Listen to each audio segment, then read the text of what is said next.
ole Lalrosanga nen an lo le tani hei are sa tu soi tharber alo khong ai thak le mai ma se alim theizel ti hi dt khosim ti YouTube channel ai henin ron upload ani hemi video hi kan react ho don ane kan react tan main intana chanchin thalo mom deuh mai share tur cheu kan ya poni sem ha sabera chonin ka Instagram story a hei tu kina hei ka post ani lo en reng ro hei hi vitamin C face serum skin line brand ani tha khop mai hei tu in zinga ka manga ka man zo hian sunscreen ka noi le ani skin care hi tu nai jai ka ule ka glosser ser mai hi mo glosser serin du chonin hemi hi in lo mang venga tin skin line a shrim shrim hi mo dermatology skin specialist in mishing vuntana a thaber tura duana nia ISO le GMP certified ania cruelty free paraben free brand ania dermatologist recommend ngei man hi anin rilru ha dama glow all big rilru ha dam hi glow all samna pakhatani hi apoi molutuk rilru hi arisela ha damanga yo ti chonin comment section a khwanin hemi product zongzong face serum te vitamin C face serum te retinol anti-aging night cream te niacinamide face serum te radiance glow moisturizing cream hey baby products sunscreen heng song acha theina tur link 25% discount na acha theina tur link hi comment section a khon ka pin do na tin Millennium Center A6 ground floor Zohair clinic a Hmar 25 to invest hoi rikewanga 25% discount in skin line product zong hi in late hey don pokani hey glosser serin tu chuan skin line brand hi dermatology skin specialist in a recommend ngay ni in lo mang ve ngay don ya le tu da chuanin RS tu soi thar ber kan ri kang nge mon le apoi lo jacket dule hala hana cha ta kina hei kan rin lo de min kila ma tai la ma kon sa ni kan chawa so đúng là các làm việc thôi á cho nên đúng là fan cục khăn TV mình đâu phải mình lo bắt sẽ làm cái nào thì YouTube phải các làm đặt xuống cái tiền của các này nè thì lo mom khop mai fan stay in pek na ro pui thin khop mai cho nên hey ada nó tụi này làm hay làm group tụi này lâu buat saya lo thế mày thì bây khi cần trong nó xăm một khóc về tôi này nên ta dùng cái đó tao là để bằng cái này đó rồi thì bây khi cần trong nó sẽ ama rồi chú cái thì mà đi khăn cái mút thầy đâu đi những cái thao mà gì à cái mút thầy đâu cái tem bùi về lại cái phát đàn cô là cái khăn ấy thì nia kami amut thelo kha chu ka sia jingdar nga vela han WhatsApp status ka muwa thingpui in kha he ba hi tho ma ngai si lo nge tuk in ji nge mon le hriat le ka lo tiril ru ni kami jing phei kha chon jingdar nga vela te kan ka thingpui te ka phei na ka ma tan ko acha chu WhatsApp vela private vela ni ron tin na san tu ka chen yen heng lai ku pa chu ngam ka ring ga wa anom lawang aresa even tak tak te cho kha tiang han ti lawang chu wang le thil pek pa ka don vak du to lo san chu mà sẽ mình là cắm phải đủ trên thị trường làm được hơn nụ xí đó mà nó số cái mà trong cái dân thì về hình ảnh năng xí số cái đủ to là cái tiền khi mi thil pek ka dong du to lo ati te khi mi tam tak chuan in poisa nei ve deuh to a chapo ve deuh to ni mo te pon ti mai thea ma se a chapo lo khi mi a feeling tur hi chu ka hre thiam a chan chu kan ina choron ei po khanin video kan lak lawa khan kan la du lawa video kha khitiang khi min share cheu mai ni thil chi sang sang khoya ma a soi chu awak po ka rin lem lo thil chi sang sang kha min share cheu mai chu wan chonin ka hria thiam pui lu tu ka ni tu na aron soi te po khimo thil pek te po hi nia adong tu tan chon a hlu thil pek min pek du na thin lung an pu hrim hrim te po hi a ro pui lu tuk pathian mal som na ani amai ro chu khatianga mi na WhatsApp a direct deuh dewa an va be kha ama tan kha chuanin a hre om ve don chu van chuanin khatianga va be tu te kha offense tak tak an ni lawang i bike le na man tur te po ka tho ve a chuti khatianga va ti tok kha chu offense ru kol tak tak an ni lawang ba ka an tho tak tak po ka ring lo enge moni thil lo hre ve a ama laka tanga be sei lo nei ve ma se an be se na ti hlot lina om le silawa wang le ama an ngei ve hrim hrim awang te an number an lo nei ve lak lo to boxi khatiang ho khanin an vati ve thin hianin ka ring ani keima po hian mo are sa po hianin hei i hriat chi dangai khop mai offense tak tak nangma du sak tak tak tu che chuanin khatiang kha anti don lo hrim hrim tin keima po hian ka experience to ni o whatsapp ron ti very ngot message tunge po ka hriat lo khoi mi nge po ka hriat lo meron message ha tuti khati enge nangma kha ka te ron tin na sa o screenshot te po kala nei ani khami khamo ma se anu a number ka block a number ka block zo po sms a te ron lati avahan mane o katia lela ma chuanin a taimak na te po kha lo mo mang reng katia ka soitum ta ka chu experience ka lo nei ve to hemi chung chang hi mo a poi mo bera chu mo chapo wang ni lo se enga tan ma ngai lo ngai a chan chu keima ni ai level sanga om te hianin kan chung chang a chezong in an soi don lo hrim hrim hei hi are sapon i hriat nge ngai keima ni min soi chedu tu te chu keima ni ai level hiam khovel apo keima ni ai level hiam le a thleng sang lo zo ki an ni nge nge tu na po are sa soi chel tu te po hi na de win ka sayang ama level ayan hiam mi vek tiang vel bak khan ni don lo de ha ka chiang lutuk hei are sa thawang ho pai na de win karon soi ni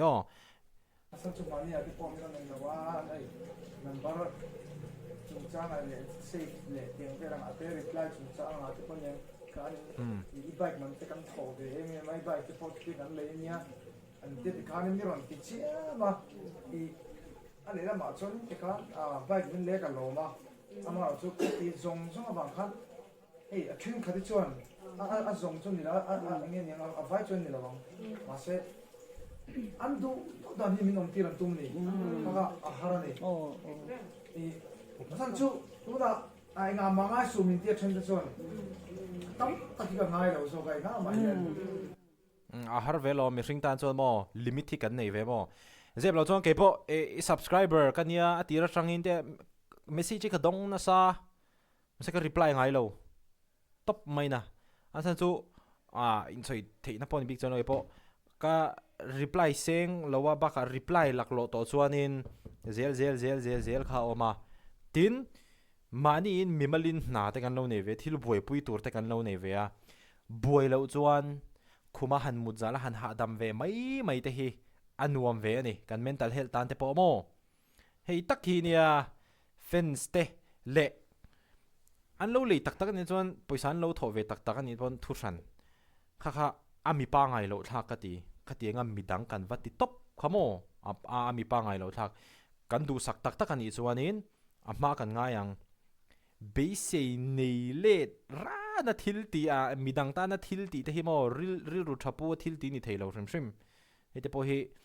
mi pui hrim ate poi kanin enfia kanin enchien ve de wangai ka ti chan chu rilru sel nei ke poi ka ngai poi mo ani mi hlim thei tak ni tur chuanin rilru sel nei ngai tak sa sel nei tur chuan rilru sel nei ngai e poi apoi mo khop mai ama ro su sia ben kha anum lo wa san chu ka pai ka lei ni lo wa pe ka ni ti ka chiang renga chu wang chuanin ta kha ting don te kha kholai te min chu so ni ne ka lo ti ka sa chu wang hlim thei zel kan ti to kha pe don hi ka pom ta ka eng kin min nge ni thin lung ta ka pe ka mania po ka ti pa kha chu ka cha ka thian sa ra tum thin lung ka ron thlen ma po ye ni mi ta ka chon pu chu an la ka chang be se ka nei adik sia khatiang kha tak ka khamo aron soi chuak ta ka du taka beise nei le lu tu ka thil kan ti awang hian lom hei hi boi thak ke thin te po are sa video ten ka react ta are sa la ka tang hian engma beise ka nei chuang lo ne ka react ve ta pa tikhanin mi chon I promote na san tia nia promote na sa alomom ama pon ke ba min promote na sa tho ma se are sa bula min lo promote ve ro hei ka react che ka ti chuang lo boi thak lo mi hring mi zo chmo rilru hi diklo thina a tha zo han mang ni chuan ka lo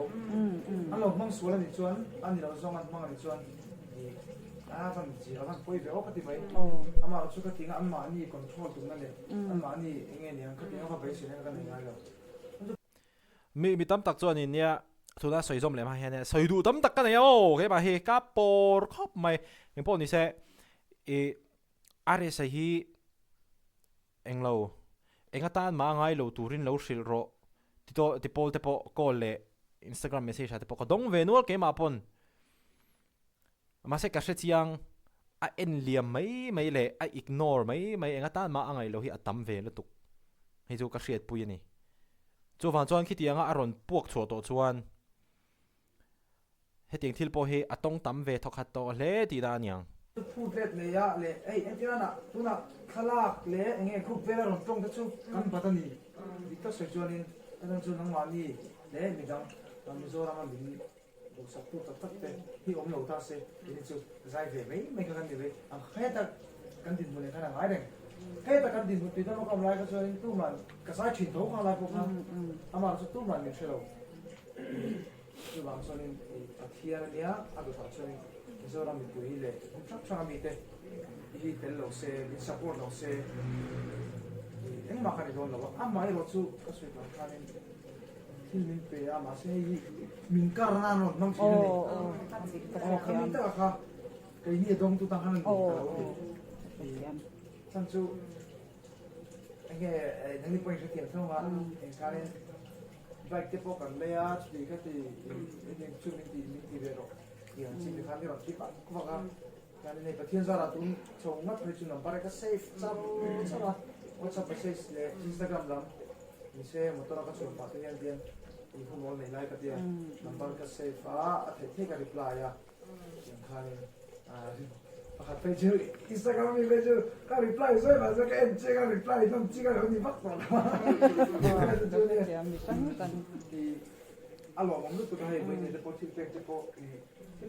tại vì mình mà còn ai còn lấy mình cả rồi chứ mà cái post feedback tất cả đó alo mà xuất tiền xong không cho nên mình đâu cả rồi đâu đâu là yeah karto lo tura be sei la chodin are sa pona she tur chu khatianga ron kartu na zong che kha chu nangma du sak tak tak tu le imbangai tu tak tak ani don lo ti pokha i hriat chian ve kha ngai lutu ganio engmoni thleng se chu kima bo tiklai pon thlawang chu kan hau rangang tuna te po engha tan ma ngai su ke chong khati ve lo are sa khamo ma se mi tam tak chonin a haulu tuk engha tan ma ngai su an ti thin ma se mi patam zo ki chuan mo kan kher vak lo hetianga thila local teng te hian mi pa tak tak au zo kher vak lo amaro chu alutu ka hi om ve a ma hi om ve ni o chu a hun lai tia a hun lai nia a rei lo an ti a rei ndu chuan a hun lai ni din mai ti tam a kher an ka mai a hun lai ni a chao lo ti khati anh tiền mất rồi là anh nói là anh hun lai mình tìm tiền bao để cần để rồi anh hun lai hiện mình tìm tiền nghe hay mình tìm tiền nó thì anh này nghe nghe thằng đó không tiền sao đó anh hun lai à cái mà đi cần thể tốt thì nghe nhàng thì cần sửa thời gian hiện sẽ khai nên thì anh điều cho anh hun lai bị sụp sụp cho nên bây giờ tiền tính sụp được không tốt khai đi bằng anh hun lai à hiện thì mình tìm tiền mà ai try là cái bộ sao cái bộ nó mấy tuổi số thế là anh này are sa himo mi chi sang hi tonga a charity group ten nei ta an thok tha em mai ani ma se thil pakhat chumo hemi a charity chungchang ate po hianin pui ngai mi alo ama ero chu thawna poisa don du le damdoi ti nan vel te po a lo du te na poisa an han dil hi an tong ve nual ani kha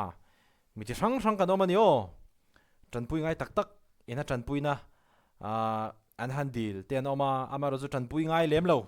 thil thalo ti na poisa han dil tok te pon omani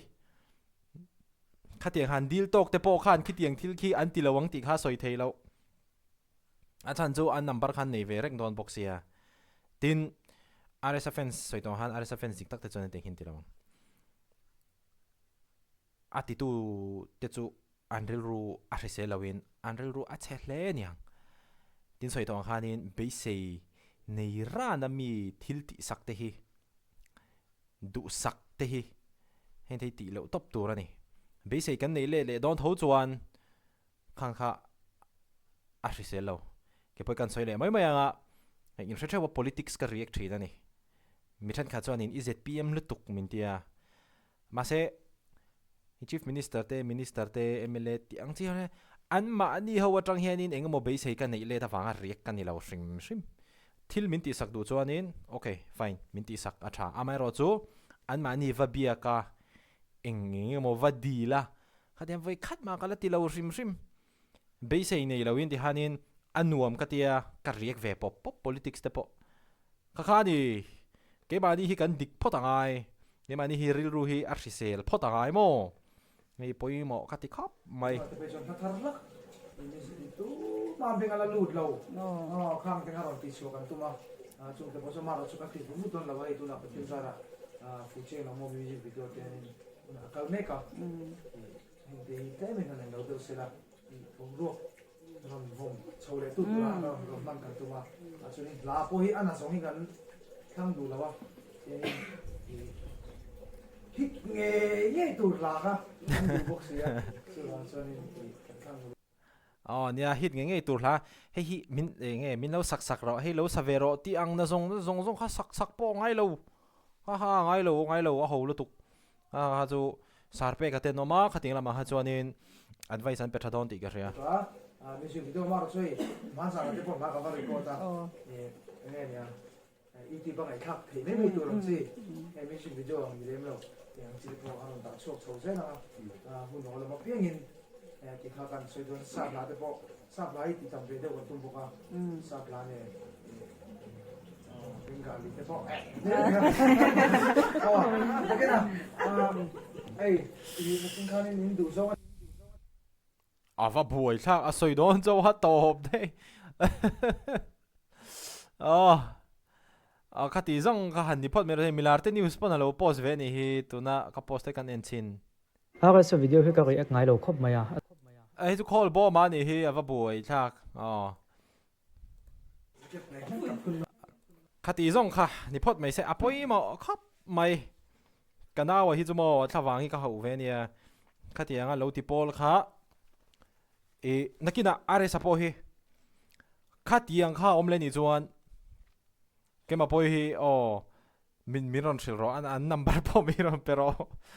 apoi mi lo heti hi chu invo na rong kai lek te po anga hei kan pe che a kan tho ve a enge heti anga min ti sak le du lo ni chuan chu tiang kha tiang chu kha tiang te po kha dik lo reng ani chuan in thil pakhat le chu are sakhi a vulnerable ka tia khitianga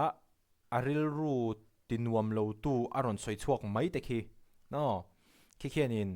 ama khi ati vulnerable ve dewe mo ka tia chuan khitianga rilru tinuam lo thei tu khi mithan khat ama ngei de tu le hodu de te anom don he hi chumo ke ni teng te po hi min ngei tu le min hotu ten lo om vele top zel mak lu tu ko vele chu kanin dai zai lo tu komo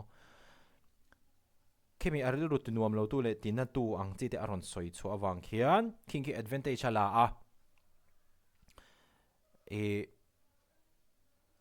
rilru ti na dan tur kong lo dap emolo zong ang chi te po kha an lo om vele pal the ni khimi awang khian mo chu wang chuan are sapo next atang chuan khitiang thil khi chu soilan to lo thang ke mani sarpe ka te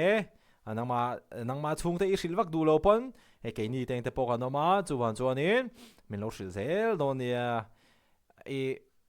ma na khanin kan ina cholo khanin min sil doi kan ti trewa khitiang lampang ang chi thil khitiang lo de ulek thil dang tam tak te pokan ti ni khitiang rong kai de te pok hi asoi to heng he ma se khitiang takana sa ni ti khi kalo shebik lawani ke ma pokhan mo lo zo chik ve deuila thatu ne khati hunai te pohan empo ni se are sa kal le zel na tura ka du saka itone thawang ka ho tleta chuan a fans group te in ti tha thil pek pezel ro thil pek ka in thlatron phanan mang reng su achan chu ani chun rilru tha are se chun rilru than dong don tin heng song thei an chapo wang ani lo mi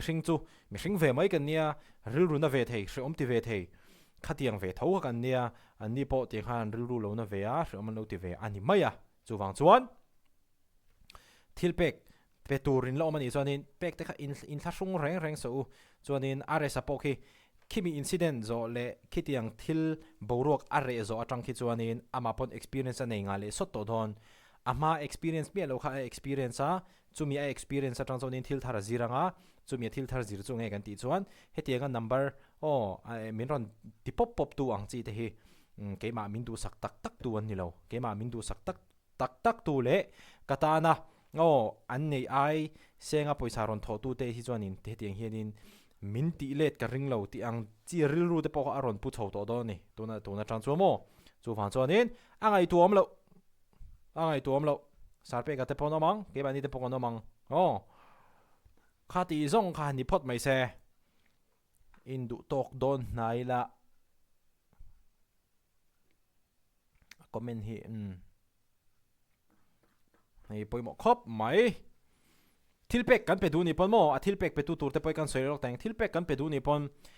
du sa taka pek mai tur be sei nei le rana nge du sak mel de wa thilpek te hi be sei kan nei le don chon in pek lo tur kan du sak em che he kan lo pe che i du dan khan chon du thilpek to chon mo an ma ni tan to an du den lo mang veng chu